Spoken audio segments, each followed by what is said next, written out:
Hello viewers, আসসালামু আলাইকুম। আশা করি সকলেই ভালো আছে। সকলকে ঈদ উল ফিতরের শুভেচ্ছা জানাচ্ছি। ঈদ মোবারক। আজকে আবারও হাজির হয়েছি নতুন আরও একটি ভিডিওতে। আজকে আমাদের ভিডিওর টপিক হচ্ছে মাইক্রোসফট ওয়ার্ডে পেজ লেআউট সম্পর্কে।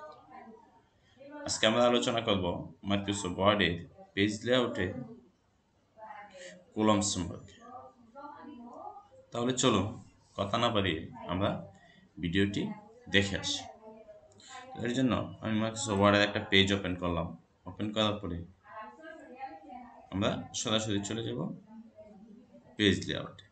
পেজ লেআউট থেকে এই কলামস। আজকে আমরা আলোচনা করব এই পেজ লেআউট মেনু বারে এই কলাম সম্পর্কে। এই কলাম খুবই গুরুত্বপূর্ণ একটা অপশন। ঠিক আছে, এখন আসেন আমাদের এখানে যে পেজটা আমাদের সামনে আছে, এই পেজটা কিন্তু এখন একটা পেজ আমরা দেখতেছি। কয়টা পেজ? একটা পেজ দেখতেছি। এখন আমরা চাইতেছি এই পেজটাকে দুইটা কলামে ভাগ করে আমরা দুই ভাগে লিখতে চাই।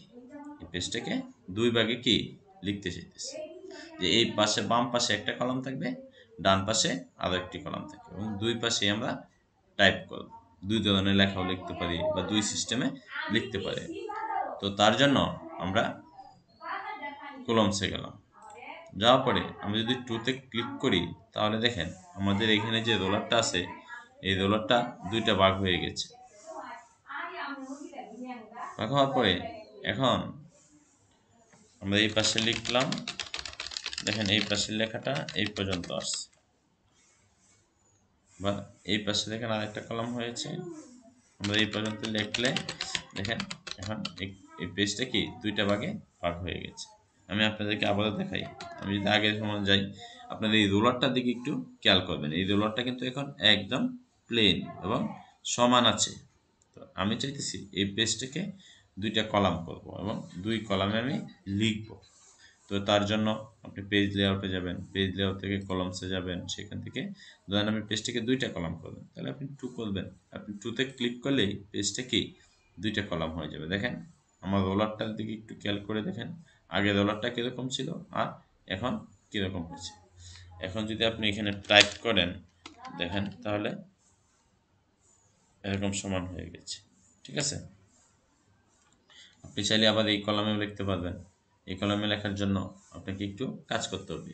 শুরুতেই এক কলাম থেকে আরেক কলামে যাওয়ার জন্য আপনাকে একটা কমান্ড ব্যবহার করতে হবে। কি কমান্ড? কমান্ড হচ্ছে আপনি পেজ লেআউট থেকে এখানে দেখেন লেখা আছে ব্রেকস। আপনি সরাসরি এই ব্রেকসে যাবেন। ব্রেকস থেকে একটা কলাম ব্রেক দিবেন। কি ব্রেক দিবেন? Column break. তাহলে দেখেন মাউসের কার্সরটা এখান থেকে সরাসরি এখানেই চলে আসছে। এখন আপনি আবার এখানে টাইপ করতে পারবেন, এরকমভাবে টাইপ করতে।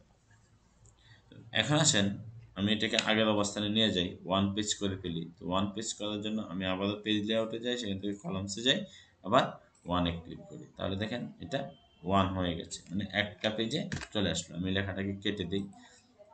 ঠিক আছে, কেটে দেওয়ার পরে আমি এখানে আরও কিছু লেখা নিয়ে আসলাম, আগে থেকে কপি করে রাখছিলাম। এখানে এই লেখাগুলো এখানে নিয়ে আসলাম। আনার পরে এখন আসেন আপনি নির্দিষ্ট লেখাকে কলাম করতে চাইতেছেন। এই লেখাটাকে দ্বিখণ্ডিত করে কিছু লেখা বাম পাশে লিখবেন আর কিছু লেখা ডান পাশে দেবেন। তো এর জন্য আপনি লেখা সিলেক্টও করতে পারেন, আবার সিলেক্ট ছাড়াও করতে পারেন। আমি দুইটা পদ্ধতি আপনাদেরকে দেখাচ্ছি। তো আমি যদি লেখা সিলেক্ট করে কলাম করতে চাই, তাহলে আমি ধরেন এই পর্যন্ত লেখা সিলেক্ট করলাম। করার পরে আমি যদি কলামসে যাই, এখান থেকে যদি আমি টুতে ক্লিক করি, তাহলে দেখেন নির্দিষ্ট মানে হচ্ছে আমি যতটুকু লেখা এখানে সিলেক্ট করেছি ঠিক ততটুকু লেখা এখানে দুই কলামে ভাগ হয়ে গেছে। তো বাকি লেখাটা দেখেন সেম এক কলামসেই আছে। ঠিক আছে, এই কাজটা হচ্ছে আমি যতটুকু লেখা সিলেক্ট করব, সিলেক্ট করেও আমি কলাম করতে পারবো। ঠিক আছে, আর যদি আমি সিলেক্ট না করি, তাহলে আমি যদি সিলেক্ট ছাড়া যদি আমি কলাম করি, তাহলে দেখেন এখানে যতগুলা পেজ আছে সবগুলা পেজের লেখা কলাম হয়ে গিয়েছে। ঠিক আছে, এখন আসেন আপনি এটাকে তিনটা কলাম করবেন। তিনটা কলাম করার জন্য আপনি যদি আমাদের কলামসে যান, সেখান থেকে থ্রিতে ক্লিক করেন, তাহলে দেখেন তিনটা কলাম হয়ে গেছে, লেখাটা তিনটা ভাগ হয়ে গেছে। আপনি চাইলে লেখার পরেও কলাম করতে পারবেন, লেখার পরেও করতে পারেন, আবার ব্ল্যাঙ্ক পেজটাকেও কলাম করতে পারবেন। আপনি যদি চান যে আমি টাইপ করব, টাইপ করার পরে আমি লেখাটাকে কলাম করব, তাও করতে পারবেন। আর আবার আপনি লেখা বা কাজ শুরু করার আগেও এটাকে কলাম করে নিতে পারবেন। ঠিক আছে? এটাকে যদি আমি আগের অবস্থায় নিতে চাই, মানে 1 পেজে নিতে চাই, তার জন্য আমি আবারও কলামসে গেলাম, এখান থেকে 1 এ ক্লিক করব, বাস শেষ। ঠিক আছে? তো এখন আসেন আমি এই পেজটাকে বাম পাশে একটা কলাম, দুইটা কলাম করব, কিন্তু বাম পাশের কলামটা ছোট থাকবে আর ডান পাশের কলামটা বড় থাকবে। এটা আমরা কিভাবে করব? তো তার জন্য আমরা আবারও কলামসে যাব। সেখান থেকে যে এখানে দেখেন লেফট লেখা আছে, কি লেখা আছে? লেফট লেখা আছে, এবং লেখা আছে রাইট। তো এখানে লেফট মানে হচ্ছে বাম দিকের কলমটা ছোট থাকবে, আর রাইট হচ্ছে ডান দিকের কলমটা ছোট থাকবে। তো আমি যেহেতু বাম দিকের কলমটাকে ছোট করবো, এই জন্য আমি লেফটে ক্লিক করে দেবো। তাহলে দেখেন এখানে বাম দিকের কলমটা কি ছোট হয়ে গেছে, আর ডান দিকের কলমটা বড় হয়ে গেছে। এখন যদি আপনি ডান পাশের কলমটা বড় করতে চান, সরি, ডান পাশের কলমটাকে ছোট করতে চান, তার জন্য আপনি আবারও কলামসে যাবেন, এখান থেকে রাইটে ক্লিক করবেন। তাহলে দেখেন ডান পাশে কলমটা কি ছোট হয়ে গেছে। ঠিক আছে? তারপরে আসেন আপনার এখানে দেখেন একটা মোর কলামস নামে অপশন আছে, আপনি মোর কলামসে যাবেন। যাওয়ার পরে এখানে দেখেন নাম্বার অফ কলামস লেখা আছে। আপনি আপনার পেজটাকে কয়টা ভাগে ভাগ করতে চান, আপনি চাইলে আপনি আপনার ইচ্ছা মতো করতে পারবেন।